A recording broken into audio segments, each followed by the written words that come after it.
안녕하십니까, 레필입니다. 이번 시간에는 카카오와 네이버에 대해서 좀 설명을 드리고자 하고요. 이 카카오와 네이버는 뭐 뜨겁게 아주 뜨겁게 올라갔던 종목 중에 하나입니다. 이번 대세 상승장에서 크게 한번 올라갔던 종목들 중에 하나인데요. 아무래도 빅테크에 대해서 관련 기업들이 좀 많이 관심을 받고, 그 다음에 그 분야에 대해서 좀 여러 분야로 좀 확장을 시키다 보니까, 세력을 늘려가다 보니까 덩치가 많이 커졌습니다. 하지만 최근에 우리나라 이제 규제를 발표를 좀 하면서, 빅테크 기업들에 대한 규제를 하면서 또 이렇게 급락을 했던 두 기업인데요. 카카오와 네이버에 대해서 일단 한번 보도록 하겠습니다. 자, 규제 내용 자체는 네, 여기죠. 네. 리스크에 흔들거리는 플랫폼 네이버, 카카오 바닥은 어딘가, 이렇게 이제 얘기가 나왔고요. 2주 동안 이제 카카오는 24%, 22%, 네이버는 8% 정도 내리면서 카카오가 상대적으로 좀 많이 내리기도 했습니다.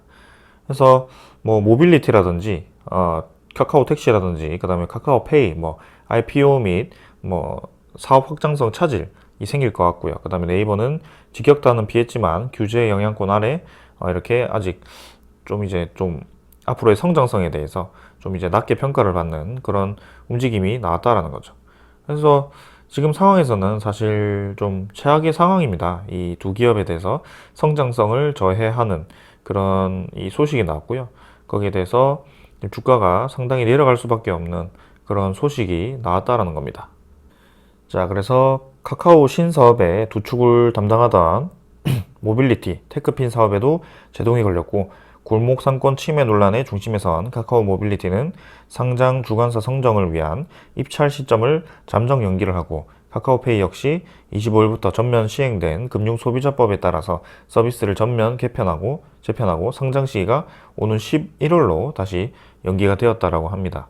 그러니까 이런 식으로 기존에 상장되려고 하던 이 기업들도 좀 연기가 되고 있고, 그다음에 모빌리티도 지금 좀 많이 규제를 받으려고 하고 있죠. 이런 상황에서는 지금 카카오가 이 미래 성장성에 대해서 굉장히 높은 평가를 받고 주가가 올라왔는데, 지금은 정반대로 흘러가는 거죠.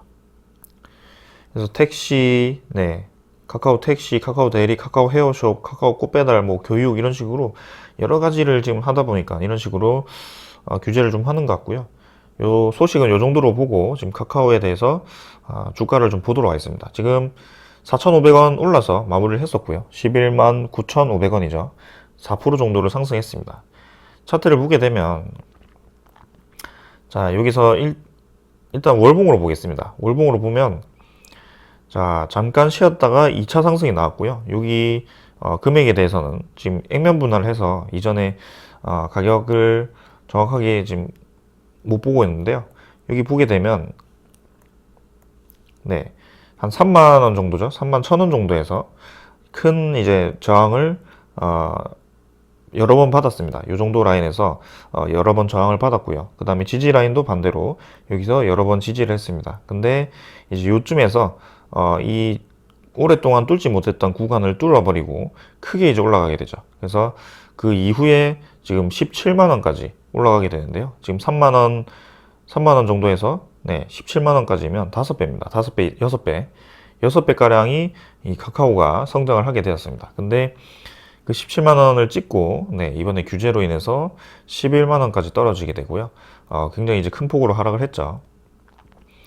자, 그러면 이제 여기서 이 중요한 것은 과연 하락이 끝나고 이제 매수를 해도 되는 시점인가? 뭐 이런 생각을 할 수 있을 겁니다. 근데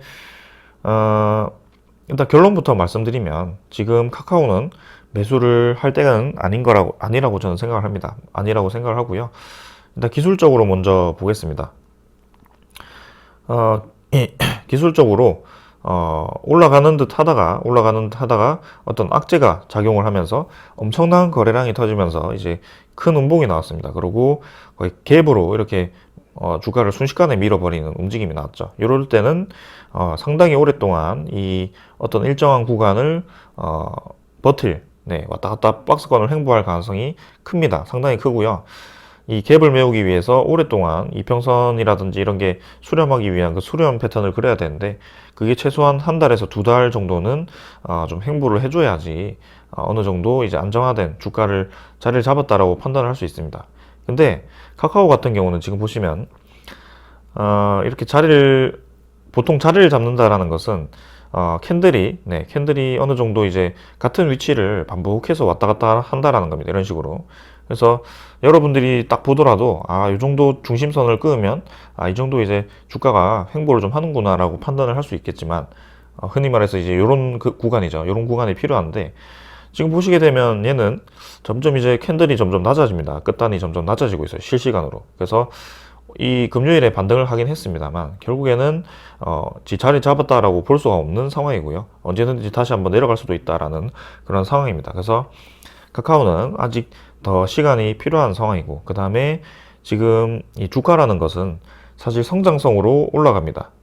뭐 모빌리티, 카카오 헤어샵 뭐 이렇게 여러 가지로 문어발식 그 사업을 확장을 했는데 그 사업 확장했던 게 이제 하나씩 이제 규제를 당하면서 다리가 잘리는 겁니다. 이렇게. 그렇게 된다면 아무래도 이렇게 올라왔던 주가가 떨어질 수밖에 없는 그런 상황이죠. 그래서 카카오가 어떤 식으로 대응을 하느냐에 따라서 또 이제 주가 하락폭이 좀 달라지게 되겠지만 일단 지금 당장에서는 추가적인 더 하락이 나올 가능성도 충분히 있습니다. 그래서 지금은 때가 아니라고 생각을 하고요. 지금 너무나도 급하게 내렸기 때문에 이 21선과 갭이 상당히 벌어져 있는 상태입니다. 자, 그래서 분명히 이런 식의 움직임은 이 241선이죠. 장기 이평선을 지지를 해주는지에 대해서 좀 1차적으로 봐야 될 것 같고요. 그 다음에 지지를 하더라도 섣불리 들어가기보다는 확실하게 이제 21선이 수렴을 했을 때 21선이 다시 꺾이는 지점, 그 지점을 좀 확인을 해야 됩니다. 근데 그렇지 못하고 21선과 수렴을 했을 때 다시 한 번 더 큰 폭으로 떨어지는 그런 움직임이 나올 수도 있다는 거죠.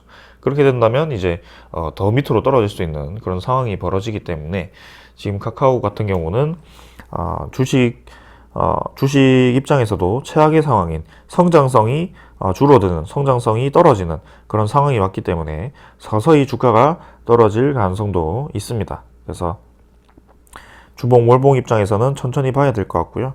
지금은 저는 카카오는 매수를 하면 좋지 않을 것 같다라는 생각입니다.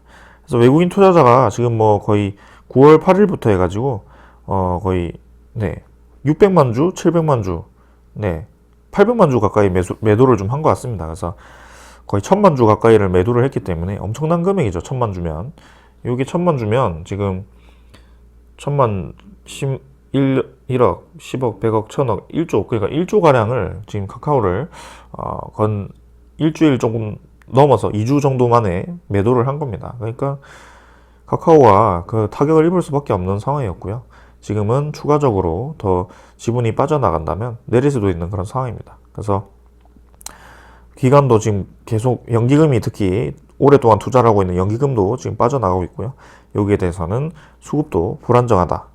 그리고 카카오가 최근에 급락을 하게 된 이유 중에 하나도 공매도입니다. 이 카카오가 옛날부터 좀 공매도 공격을 좀 많이 받았던 종목 중에 하나인데요. 지금 이제 문어발식 그 성장성, 비전에 대해서 좋게 평가를 해서 최근에 또 공매도가 금지되었었잖아요. 근데 그게 이제 금지가 이제 풀리면서 다시 한번 이렇게 또 명분이 생기니까 카카오에 대해서 공매도 공격을 상당히 많이 하는 것 같습니다. 지금 40만 주까지 떨어졌던 공매도 잔고가 120만 주까지 쑥 뛰었고요. 지금 거의 3배가 되었죠. 그리고 공매도 거래량 자체가 계속 많습니다. 이렇기 때문에 실시간으로 잔고가 이제 늘어날 가능성이 크고요. 저는 공매도 잔고라든지 카카오 이 그간 주가의 움직임이라든지 급락, 거래량이 터진 급락에 대해서는 상당히 이제 시간이 많이 필요하겠다라는 생각이 듭니다. 네, 그래서 카카오는 지금은 지켜보는 단계다라고 생각이 들고요. 분명히 이제 장기적으로, 중장기적으로 보았을 때는 그런 규제가 어느 정도 이제 수렴이 되고, 그다음에 새로운 사업, 카카오가 또 이제 무슨 사업이죠, 그거? 메타버스 관련해서도 또 이제 힘을 발휘할 수 있기 때문에 또 이제 그런 새로운 소스가 나왔을 때는 또 괜찮을 겁니다. 근데 지금 이렇게 좋지 않은 소식이 나오고 문어발식 사업 확장에 규제가 들어오면서 좀 차질이 생겼기 때문에 여기에 대해서는 지금 당장 주가가 V자로 반등하기는 어렵다. 뭐 그렇게 생각이 됩니다. 네이버도 마찬가지입니다. 5,500원 올라서 이제 40만 원, 40만 5천 원을 마무리를 했지만 그래도 카카오보다는 문어발식 사업 확장에 대한 그 타격이 덜 하다고 생각이 들고요. 그리고 카카오만큼 주가도 크게 오르진 않았습니다. 네이버 같은 경우는. 그래서 일단은 카카오는 지금 실시간으로 저점이 내려가고 있지만 네이버 같은 경우는 어느 정도 이제 자리를 좀 잡아주는 움직임이 나오고 있죠. 그래서 이 갭 하락에 대한 자리를 좀 잡고 선제적으로 먼저 자리를 잡은 것 같습니다. 그래서 카카오보다는 네이버가 좀 더 이제 이 하방 경직성이 강하다라고 보여지고요. 카카오는 이미 이까지 떨어져 가지고 241선까지 지금 지지를 할지 좀 고민이 되는 상황인데 네이버 같은 경우는 이제 121선 근처에서 주가를 좀 형성하면서 이제 21선과 이 이평선들을 수렴시키는 그런 움직임이 나오는 것 같네요. 좀 더 지켜보도록 합시다. 일단은 21선을 태우면서 다시 한번 올라가 준다면 이런 과정이 필요하고요. 이런 과정이 네이버에서 다시 나올지 한번 보도록 하겠습니다. 그래도 네이버도 사실은 이 카카오와 비슷한 플랫폼 중에 하나이기 때문에 이런 규제에 대해서는 결코 긍정적인 움직임이 나오기는 어렵거든요. 그래서 네이버도 사실 신규 투자를 하기에는 좀 애매한 구간이기도 하고요. 네, 계속해서 지켜보는 것이 나을 것 같습니다. 기관 투자자, 외국인 투자자 계속 매도를 이어가고 있기 때문에 네, 시간을 두고 지켜보는 것이 좋겠습니다. 자, 그래서 나중에 뭐 메타버스라든지 그런 이슈가 다시 한번 터졌을 때 관심을 가져보는 게 좋을 것 같고요. 지금 상황에서는 규제가 더 크게 들어오지 않는 것에 대해서 다행이라고 생각을 하고 천천히 한번 접근을 해보도록 합시다. 자, 오늘은 여기까지 하고 마무리를 하겠습니다. 감사합니다.